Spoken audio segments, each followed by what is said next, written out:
Welcome, everybody. Welcome back to the I Gotta Go podcast with Coach Jackie here, your freedom mentor. And I've got yet another fabulous, wonderful, amazing, powerful woman to interview. So get ready. Hold on to your seats here, because this woman, Monica, that I met through Polka Dot Powerhouse, you're going to hear that a lot, because a lot of my contacts are through the amazing organization that Shannon Crichton's created. And we met through there, but we connected pretty instantly. And now I love watching her business expand and explode. And I'm just going to let her tell you more about herself personally and professionally, and then we'll get into the I Gotta Go conversation. So welcome, Monica, to the I Gotta Go podcast. Thank you so much. So I launched, so a little bit about my background. Born and raised in Silicon Valley, I was an HR executive for startup and growing companies, and I loved it. I loved building from the ground up, coming in and shaping the culture and working on all the people stuff, all the relational sides, kind of the right wing of HR. Let's be better employees, better bosses, team building, all the good stuff. But after a couple companies weren't perfect fits for me after a very long career, I was taking a little bit of a break, doing some consulting. And a childhood friend of mine said, "Hey, you've had an idea for lipstick since grad school. If you don't do this now, you're never going to do it." And I did the whole, yeah, no, I can't see me starting a business, and I have a mortgage and I'm not married. So there's not another income in my household. And he just kind of went, yeah, you'll figure it out. Don't worry about it. So I launched Keca's Usna. And once I did it with such intentionality and made everything personal. Keca was my nickname as a teenager. Usna is Croatian for lip. So Keca's Usna, and it's a lipstick company. It's fantastic. I love that friend. I love that friend for jumping in, because, when we have these big, what some people call them, the big, hairy, audacious goals, like we think they're really these big deals, and taking the leap and taking the risk, we don't want to give ourselves permission. And sometimes we need that external source to give ourselves permission. And Yeah. I had that happen on my fourth interview after I got fired from my job back in 2018. I interviewed, but I knew I wanted to build a coaching business, but I didn't think I was ready to just jump all in. Sure. And I was like, I need a salary. I need a safety. And the fourth interview was a guy who used to work with me. And he's like, "I don't need to interview you. I used to work with you at the other company. I love you. You're great. I know what I want to hire you for, but what do you really want to do with your life?" And I was like, and you come from HR, you're like, "I don't know if that's a proper question, but okay." It's not exactly. Oh, you're going to love the second question he asked me, because I told him, I was like, "Well, okay, to be honest," his name's Mike. I said, "To be honest, Mike, I really want to build this coaching business." And I went through the whole spiel and all excited and giddy. He goes, "How much money do you have?" And I'm like, "That's not an HR question." He goes, "How much money do you have saved up?" No, His it's point, not. it's not at all, right? So I go through that, and I told him how I was going to sell my house. I was going to do all these things to make sure that I could build this business, but I wanted to do it like the smart way, or the safe way. He's like, "Nope." He goes, "You have enough money to live for a year." He goes, "So I'm not hiring you today." He goes, "Come back to me in a year if it doesn't work out." And that was like the Wow. moment of permission I needed. So your friend saying that to you when you were like, "Well, I've got, the job for this, to that." And he's like, "Yeah, you'll figure it out." Like, you need that other person sometimes just to say it, to click it and go, Yeah. "He's right. I got this." Yeah. So, He's right.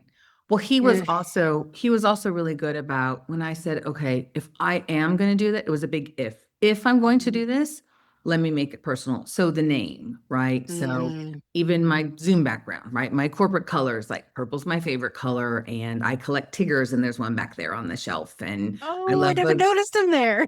I'm a Tigger collector, and I love a good martini. So there's a bar cart back here, and back behind my head someplace, right? There's a coffee cup. So all the little things that are like just resonate with me and who I am and how I spend my time, I wanted to incorporate in my business. And once I went, okay, if, then the next thing was how, because that was even bigger. I'm like, I'm not a chemist. I'm not even a makeup artist. How in the world am I going to create a lipstick? So yeah, really scary. Yeah. Okay. Well, those of you listening to for the first time of the I Gotta Girl podcast, the I Gotta Girl is that woman who pretty much lived a large section of her life from this place of control, fear, and survival. And that sounds like you might be like, "Oh, that's not me." I'm like, "Well, I didn't think that was me either." And then one day I realized that ever since I was 5, and my mom passed away at 5, about the year of 7, I realized, like, if I need laundry, I got to do it myself. If I got to eat, I got to make it myself. So I started to become this fiercely independent child that became a teenager, adult, etc. And that fierce independence came out of survival because my dad was working 80 hours a week while trying to still like raise 6 kids, and I was the baby of them. And so there wasn't much time for anybody to be around to help me. And you think 6 kids, well, they were all older than me and out of the house already, or out in like high school and college and stuff like that. So I really created this amazing version of myself, the I got it girl, I say, who was like, I got it. I don't need any help. I'll carry 3 suitcases while I open the door, myself. Don't help me, please. I'm good. And so I picture the visual of always just being the one who's going to say, I got it, I got it, I got it. And then there was a day I realized that I was not allowing myself, because I got it, to let anybody else support me, to let anybody else help me or ask for help, to let anybody love me fully or even allow myself to love someone fully, because I got to protect. I got it. I'm good. And so about 6 years ago, this armor of I got a girl started to like crack and started to like heal and grow. And now today I realize that I've moved from survival to thriving. I've moved from that fear based, because like survival and fear are kind of connected, to more of a love based way of living. And I'm no longer in that death grip of control, and I know how to trust more and surrender more. And man, like there's sometimes like you got to get hit with a 2x4 to surrender, right? By like God, Yep. universe, whatever it is. So when I give you that description, Monica, what would you say? What pops up from you? What story of like when you have to just let go? It's almost like you're standing here and I'm the mirror because so much of that is so relatable. And I had a very different upbringing, but I was very independent and learned how to do everything myself. And the 3 suitcases and opening the door and driving yourself to the ER. And yeah, just I Right? can do this. I can do this. I can do it myself. And there was something very like proud or almost, like prideful in being able to say, Badge of honor. I can do it. Yep, exactly. And that's what you do is you have this badge of honor. And it was an amazing way to keep people at a distance because then nobody Hmm. could let me down except for myself. Mm. So, and I didn't even realize that. I didn't even realize that, right?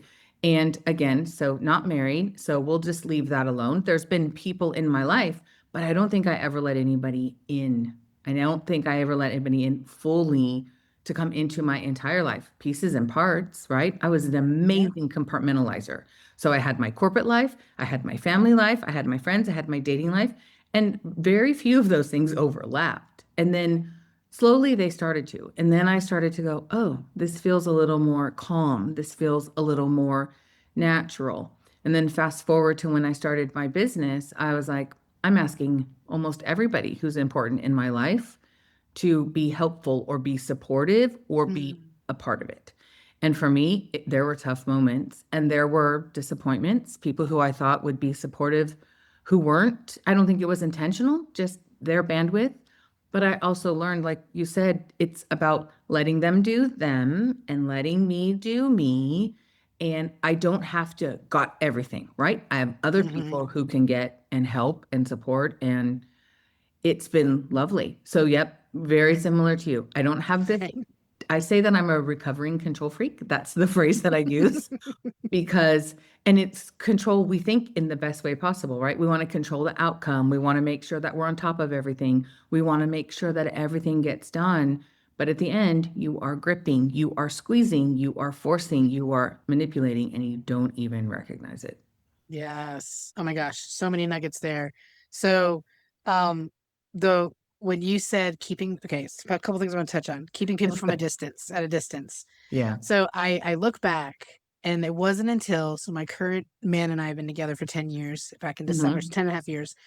And it was year 7 when I finally, like 7, when I could feel that we allowed, now I'd already been in self-development and growth for about 3 years at that point, Yep. um, or 4 years, something like that, that I allowed him to fully love me. And it was a total surrender moment. And it was through my 2024 and all that jazz year that you guys have probably heard about. But I had to allow him to support me. Like I had to like let go, and I had to not be in the masculine energy of I got it, I'll take care of it, I'll fix it. Like it's a problem. Hmm. Because I didn't have the capacity taking care of dad, taking care of mom, taking care of my stepdaughter, Yeah. all the things.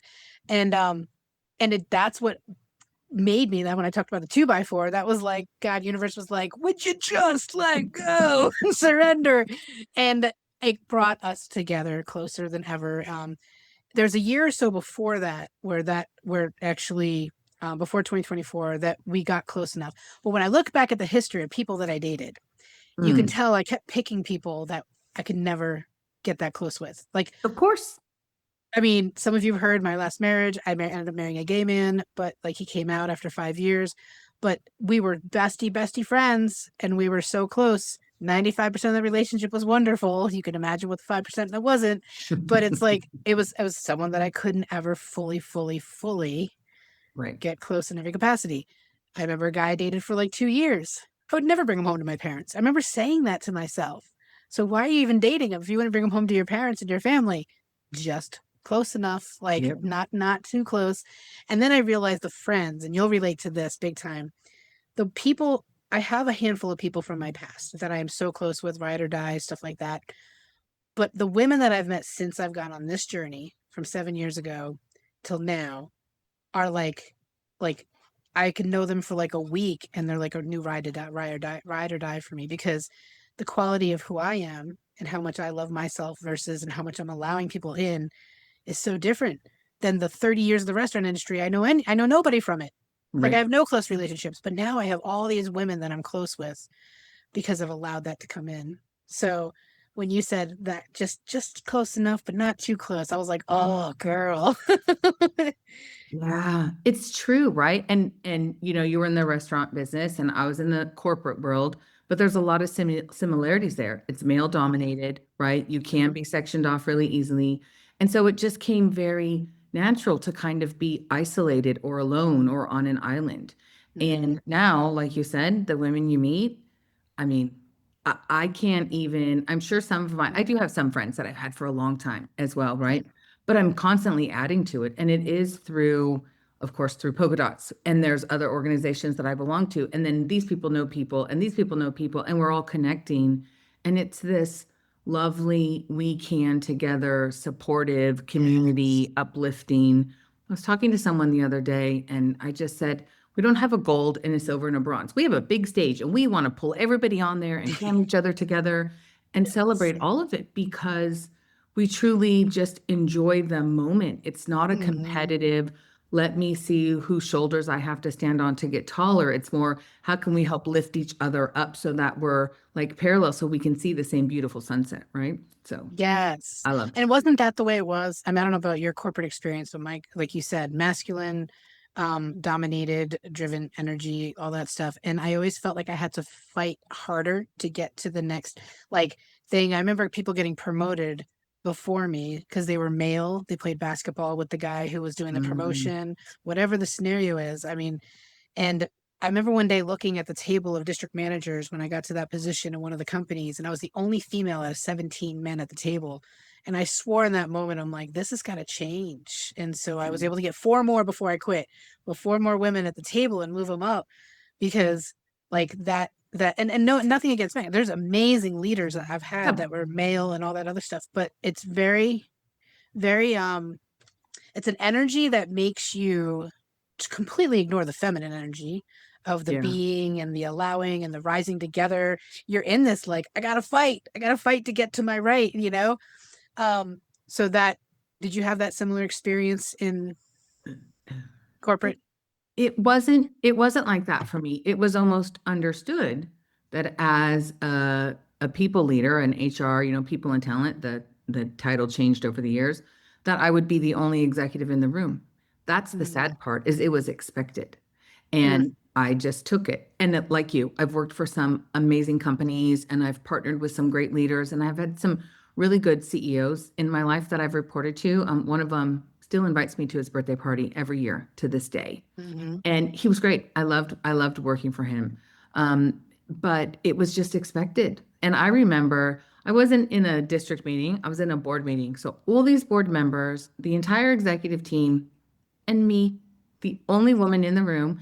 And I kind of, instead of feeling like, oh, I need to change this, I took it on as that, like, let me make that badge of honor thicker and bigger, right? So mm, I did it the opposite way, which probably helped me even compartmentalize more, right? Or go in mm. more. I was just kind of like, oh, this is the way it is. Oh yeah, this is exciting. I'm the only woman, so I wore that like a badge of honor too. Yeah. Mhm. But So it helped me keep women farther away from me without me recognizing it, right? I was just gonna say that. Yeah, Yep. that's so funny. I was just gonna say that. Like allowing women to get really close to you, it was like, I didn't realize how much until we got into this, that we are very, um, sometimes I can't find my words lately, so bear with me. Maybe it's a menopause thing, who knows? Just But my bum. very, and it's not even competitive. It's almost like because there's so few spots, like we had to be in this place of, well, I can't share the information. I can't, like, she might take it and go with it and she might become better. Like not consciously. I don't think consciously we did that. It was this Right. subconscious culture. So I remember, I don't know if you Lori Dotson, who's one of the dots as well, one of the I polka do. dots. Okay. Yes. So we went to visit her one time and she does Reiki and she's doing Reiki on me and she like she's so like in your face, exactly who she always is going to be. It's amazing. I love her. She like falls on my belly and she hugs my belly and I'm like, you don't really touch in Reiki. I'm like, what is going on right now? And I'm freaking out. Like my body is freaking out. Like this isn't safe. This isn't safe. This isn't safe. And she stands up and she goes, Jackie, you don't let women in, do you? And I was like, uh, wait a second. And I was like, why do you say that? She's like, you don't like, how do you like, do you let women close to you to get close to you? And mom dying when I was a kid, both my grandmas dying when I was a kid, like all this, like people like they're gonna leave anyway, so why bother? I didn't feel safe. Hmm. And so how has that felt for you in that change of letting go of that barrier, and letting women in? That's got to feel scary at first, but amazing. Yeah, it's unfamiliar and a little bit Mm-hmm. uncomfortable in the beginning, right? Mm-hmm. But I have to say, so it's funny. So going back, so with the dots, my first experience with the dots was a group online meeting sharing what's coming up next. I had an event in another state. By the end of the meeting, someone connected me with the managing director of that state in that city. And she was on the phone with me. What do you need? Do you need to ship product here? Can we help you? And I'm thinking, who are these people? Like, what is this? Right. But it was They really, gotta really, want something, right? They gotta well, it want was something, just but right. It but was they just did it. so unfamiliar to me, but it was amazing. And I'm still in contact with that person to this day. And by the way, she's Mhm. coming with me to something in a couple weeks. So you Yay. get these great relationships. And then same with Lori. I connected with her via Zoom. She nearly jumped out of her chair to say something. Oh my God, I just could feel this. And you're like, well, I don't know if I gave you permission to be that close, but she has such a warm and lovely feel Mhm. that I welcomed it. So those are just like two examples. And I have 50, but there's all these women that I don't think it was like a conscientious, I'm going to keep them far away. It's just how things went. Do you know what I mean? It's Mhm. and before Mhm. you recognized it, but now there are so many women in my life, and it's like a perfect timing, right? It ties to my business. I have lipstick, so I'm constantly talking to women. And I think I went from being this hyper vigilant HR executive to not looking at people, right? I Mhm. wasn't looking at them. I was looking at their skills and I was looking at their knowledge and what they could bring and how they help the team. And I was very, very mindful not to put, oh, they're a woman, oh, they're of this age or whatever it is. And now I do that. And it's really interesting because at first it was just a physical shift that I went from not really paying attention to looking at people's skin and looking at the shape of their lips. And now all of a sudden I'm like, oh, I'm actually looking at their human being of who they are as opposed to, and it was like a really interesting revelation to me when I recognized that that's what I was doing. And I Mhm. was like, wow. And it just feels good or yummy, delicious, like just Mhm. fantastic because Yeah. it wasn't something that I set out to do. It was like this internal realization of how I allowed women to come in and you open the door and amazing people walk through. You got the chain and the deadbolt on, they're going to knock, you're going to peek through the eye hole and go, maybe, maybe not. Right. So it's a very Right. different feel. So, yeah. That's totally true. And I it's funny because the I Got It girl brings so many great qualities. So one thing I want to always be clear on is like we're not like I was about to call this the recovering I Got It girl instead of just I Got It girl, but then I'm like I did search as recovery and I'm like okay that's not what it's about. So I was making sure that it stayed in line, but it really is like there's qualities of the I Got It girl that are so important to who we are today. Like the woman that you are creating the company, being able to like do what you do. Like there's so much powerful strength in that independence and that fierce go-getter and everything like that. And that usually is what comes from the survival and control version of us. Right. Then there's this softness, this feminine energy side that people talk about, the being and the seeing, like you said. I can see people now. Like they were just you know, what was on paper, but now they're like Yeah. real human to me. And I love that you share too, and I know a lot of people related to it. It was uncomfortable at first. And Oh, whenever any shift in like, especially these shifts that we're making, when you're talking about like love, trust, surrender, letting go, I'm like, yeah, it ain't comfortable. It ain't comfortable at all. So, no. but it enhances the enhancement on our life that we already, it's pretty damn good. I had a pretty damn good life before, Yes. I shifted and did all this. But the pieces now that I get to experience from this, not trying so hard, Hmm. allowing, you said the word allowing, that's huge. Women do not allow themselves to receive the goodness.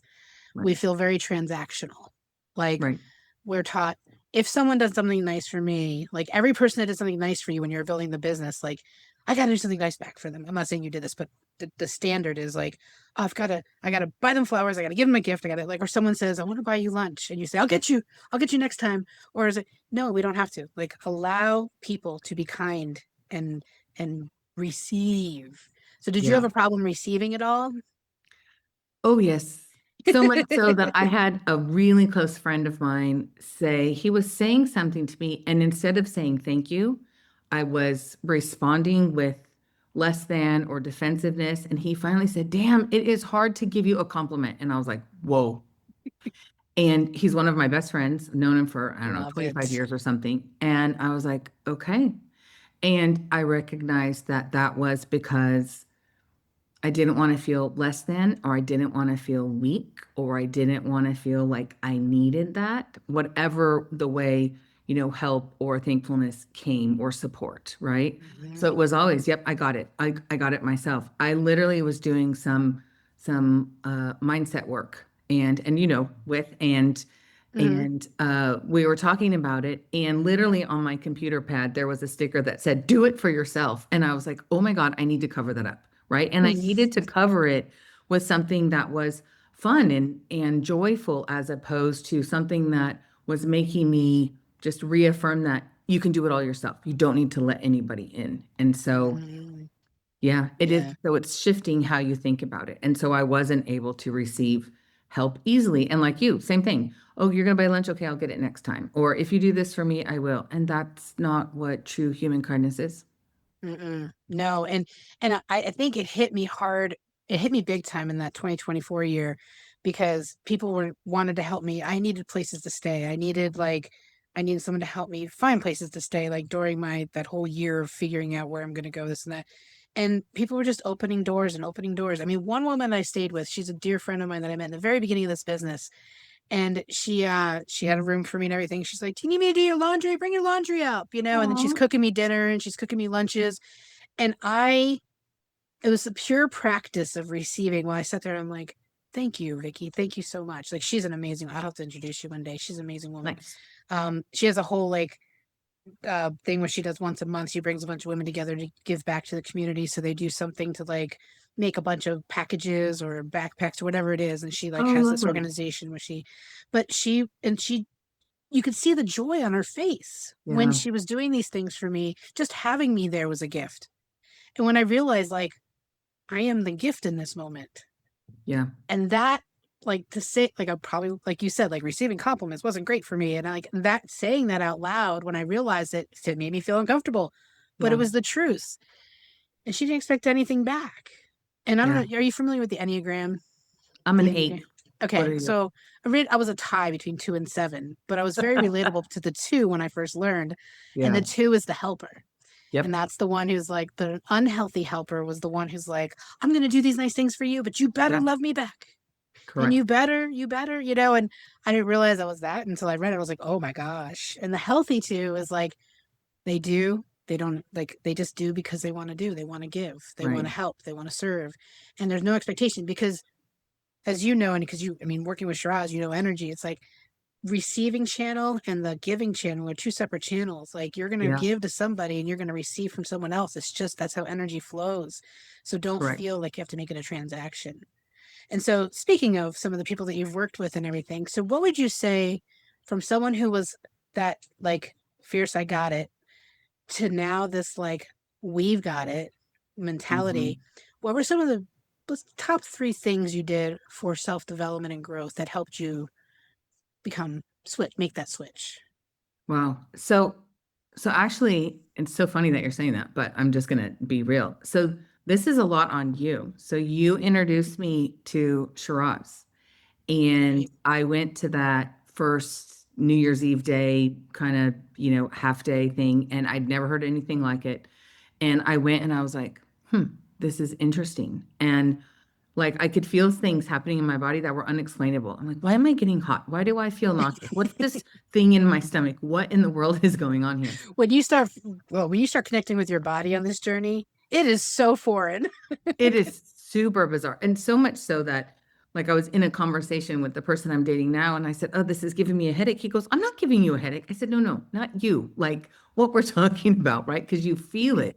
And it Yeah. wasn't anything he was saying, it was just the topic of what we were trying to deal with. But so for me, that was one. And then I signed up for his program, and I've been in it ever since. And it's been a year and a half. And so it was recognizing really that things that I could think about as opposed to feeling, because I could rationalize anything in any way. And I'm Mhm. still very good at that. And so it is one of my biggest practices is to find time to just quiet my mind and feel into how things feel as opposed to pros and cons, or I could argue, left or right, or, whatever it is. And so it was recognizing that there's some things that being a recovering control freak, I don't have to control. I don't Mhm. have to. So not having to control was number one. Number two, not having to carry from whatever's happened in the past, right? Mhm. And you don't have to carry that. What happened doesn't define you. Who you want to be, where you're walking towards, that's who you are. So for me, it was that. Like, you don't have to carry every mistake. I don't have a lot of regrets, which I'm really grateful for. But Mhm. yep, we've all made mistakes. But you know what? Those are learning experiences. And I told myself when I was in corporate, I used to tell my employees, look, I'm going to let you skin your knees, but I'm not going to let you break your legs. But I didn't even let myself stub my toe. So I had to do that. So for me, Mhm. those were the two biggest things. And then the third thing was just kind of trusting the process and gathering all the good evidence that comes with it.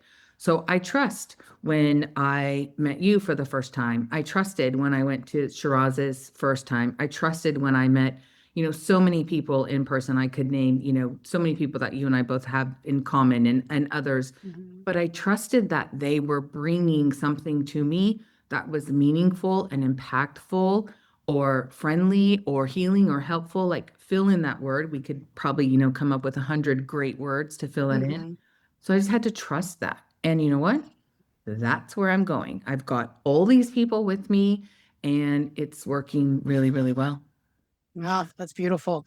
Control, don't carry, and trust. So I'm gonna say Yep. don't carry, let go is what I call it. Yeah. Letting go of control, letting go of carrying, and then calling in oh, so good. All the things. It's actually funny because Polka Dot Worldwide chapter, I'm actually speaking in July, and a lot of the stuff we covered today is what I'm speaking about.